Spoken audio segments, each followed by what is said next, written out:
Shalom, Bapak Ibu Saudara sekalian, apa kabar Anda hari ini? Berharap anugerah Tuhan senantiasa mencapai kehidupan kita sekalian.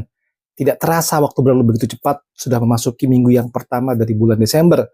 Saudaraku, sudah 11 bulan berlalu.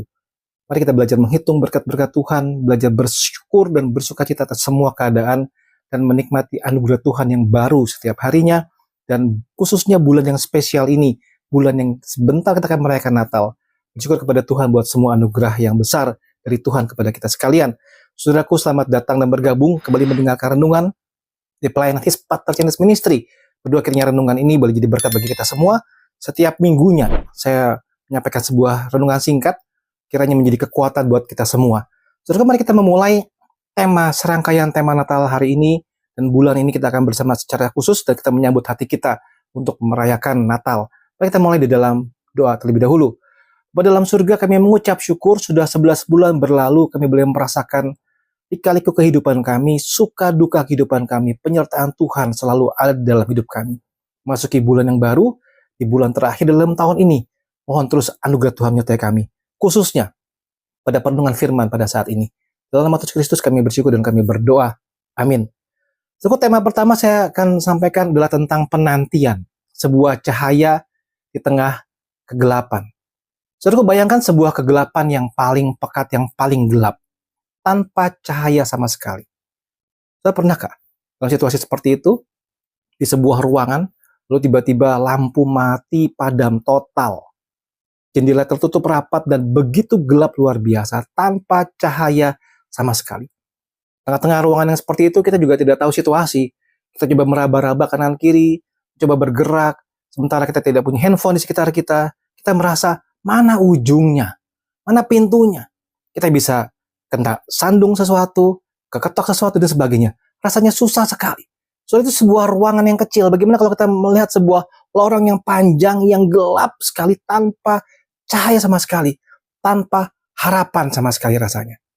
Itulah kondisi umat Allah saat Yesaya menubuatkan firman Tuhan. Mari kita melihat sama-sama nubuat yang disampaikan oleh Nabi Yesaya. Dari Yesaya pasal yang 9, ayat 1 hingga ayat yang ke-6. Dalam beberapa versi, pasal 8 ayat 23 dan seterusnya, saya bacakan. Tetapi tidak selamanya akan ada kesuraman untuk negeri yang terhimpit itu. Kalau dahulu Tuhan merendahkan tanah Zebulon dan tanah Naftali, maka di kemudian hari, Dia akan memuliakan jalan ke laut, daerah seberang sungai Yordan, wilayah bangsa-bangsa lain. Bangsa yang berjalan di dalam kegelapan telah melihat terang yang besar.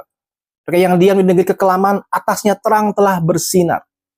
Kau telah menimbulkan banyak sorak-sorak dan sukacita yang besar. Mereka telah bersukacita di hadapanmu seperti sukacita di waktu panen, seperti orang bersorak-sorak di waktu membagi-bagi jarahan. Bekuk yang menekannya, dan gandar yang di atas bahunya, setongkat sepenindas telah kau patahkan seperti pada hari kekalahan Midian. Sebab setiap sepatu tentara yang berderap-derap, setiap jubah yang telah berlumuran darah akan menjadi umpan api. Sebab seorang anak telah lahir untuk kita, seorang putra telah diberikan untuk kita. Pemerintahan ada di atas bahunya, dan namanya disebutkan orang, penasihat ajaib, Allah yang perkasa, Bapa yang kekal, Raja damai. Saudara, bangsa Israel pada waktu mengalami satu tekanan yang sangat besar sekali, tekanan politik yang sangat besar sekali, moral kehidupan umat begitu merosot. Yang paling mengerikan adalah ada keheningan dari Allah. Selama lebih kurang 400 tahun, Allah hening, Allah berdiam. Tapi justru dalam kegelapan yang seperti itu, yang tanpa ujung, Yesaya menubuatkan sebuah kelahiran seorang anak yang akan mengubah segalanya. Kita lihat ayat 1a. Sebutkan di sini, bangsa yang berjalan di dalam kegelapan telah melihat terang yang besar.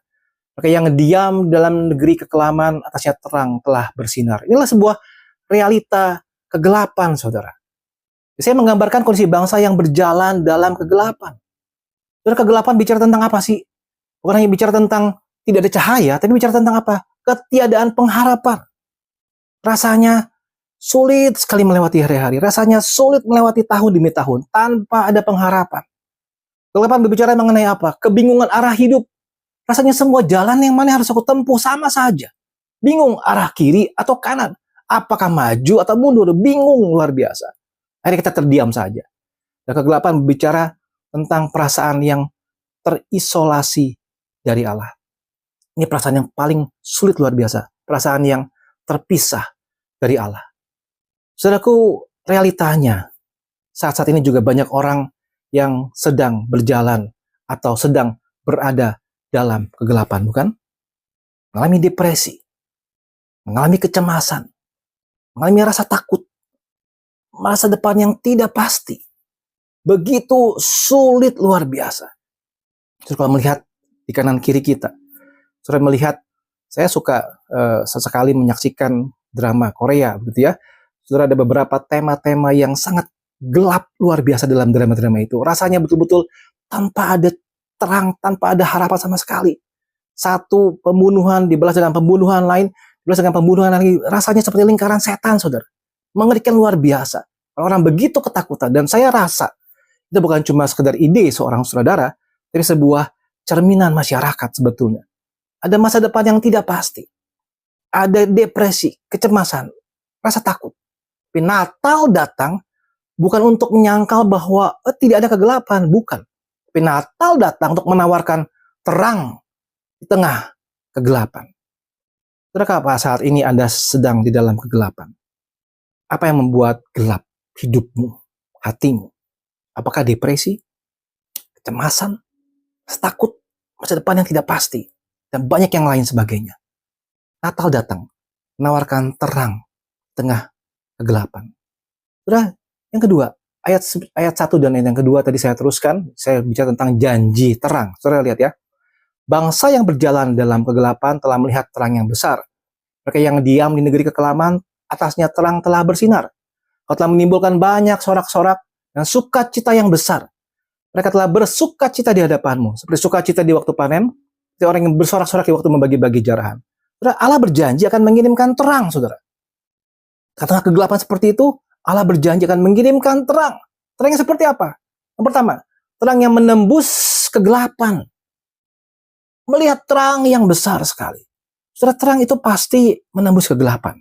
Kita katakan ruangan yang gelap tadi, jika kita menemukan ada handphone kita nyalakan handphone kita, senternya gitu ya, ada sedikit cahaya, sudah menembus kegelapan yang ada di sekitar handphone itu, bukan? Kita arahkan, kita bisa melihat, oh di sini ada kursi, oh di sini ada meja, oh itulah tombol lampunya, oh itu pintunya. Terang itu menembus kegelapan. Melihat terang yang besar, Allah berjanjikan seperti itu. Yang kedua, Allah berjanji memberikan terang yang apa? Mengubah keadaan manusia. Kau membuatnya bersukacita, kata firman Tuhan. Membuat bersukacita, kata firman Tuhan. Dan yang ketiga, membebaskan dari penindasan atau kuk yang menekan manusia. Saudara, kata telah ayat 1 itu menunjukkan bahwa meskipun terang itu datang di masa depan, tapi bagi Allah itu hal yang sudah pasti terjadi. Ini adalah janji iman. Iman yang melihat dengan mata pengharapan bahwa ada terang yang bersinar. Bagaimana dengan kehidupan kita saat ini? Sudahkah Anda melihat terang itu? Sudahkah Anda melihat terang yang besar? Sudahkah Anda bersukacita dan bebas dari penindasan? Dan khususnya yang paling besar adalah penindasan dosa. Adalah janji terang yang Allah berikan. Dan yang ketiga, lebih dalam lagi kita melihat pribadi terang itu. Saudara, dikatakan ayat yang kelima. Sebab seorang anak telah lahir untuk kita, seorang putra telah diberikan untuk kita, Allah memerintahkan di atas bahunya. Namanya disebutkan orang penasihat ajaib, Allah yang perkasa, Bapa yang kekal, Raja damai. Puji Tuhan, saudara. Terang itu adalah seorang pribadi, seorang anak Allah yang lahir bagi engkau dan bagi saya. Bukan sekedar terang-terang yang sementara. Bukan sekedar terang yang hanya memantulkan terang lain, tapi itu seorang pribadi Allah sendiri, anak Allah yang datang, lahir bagi engkau dan saya. Ada 4 gelar, saudara, yang luar biasa. Banyak puji-pujian yang kita nyanyikan di saat-saat Natal tentang lagu, tentang 4 bagian ini, tentang siapa dia. Penasihat yang ajaib. Ada hikmat Allah yang tidak terselami. Penasihat yang ajaib. Wonderful Counselor. Saudara punya penasihat yang ajaib. Saudara punya orang yang menjaga saudara, yang akan memberikan hikmat pengetahuan kepada saudara. Yang kedua, Allah yang perkasa. Kuasa ilahi yang tidak terbatas. Allah yang perkasa. Begitu luar biasanya Allah kita. Yang ketiga, sebutkan Bapa yang kekal. Ada kasih dan pemeliharaan kekal bagi kehidupan engkau dan saya. Yang terakhir adalah disebutkan Raja damai, sumber damai, sejahtera, sejati. Saudara sekalian, luar biasa. Disebutkan di sini penasihat yang ajaib, Allah yang perkasa, Bapa yang kekal, Raja damai. Inilah terang itu, saudara. Inilah terang itu. Bayi di dalam palungan itu adalah Allah sendiri yang datang menyelamatkan kita. Dan dia bukan sembarang Allah.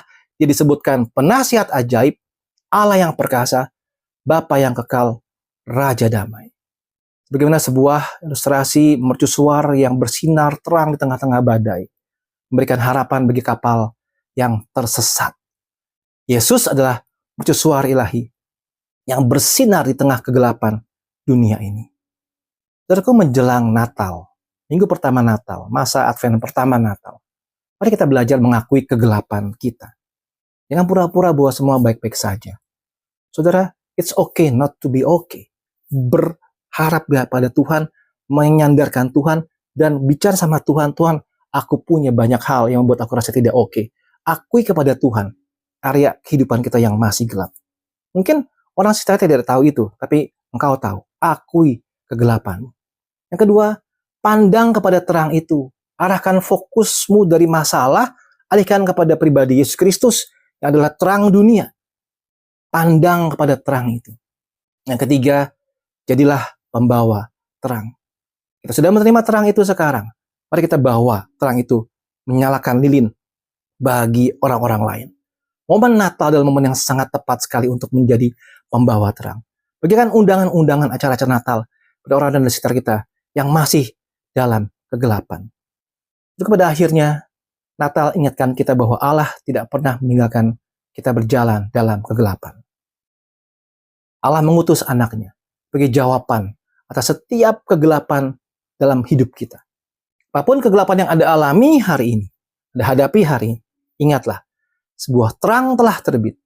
Dan terang itu adalah Yesus Kristus. Mari kita berdoa. Tuhan, kami mengucap syukur buat janji yang Tuhan berikan kepada kami dari ribuan tahun yang lalu. Dan digenapi dalam diri Yesus Kristus, terang yang sejati. Tuhan, terangilah kehidupan kami saat ini.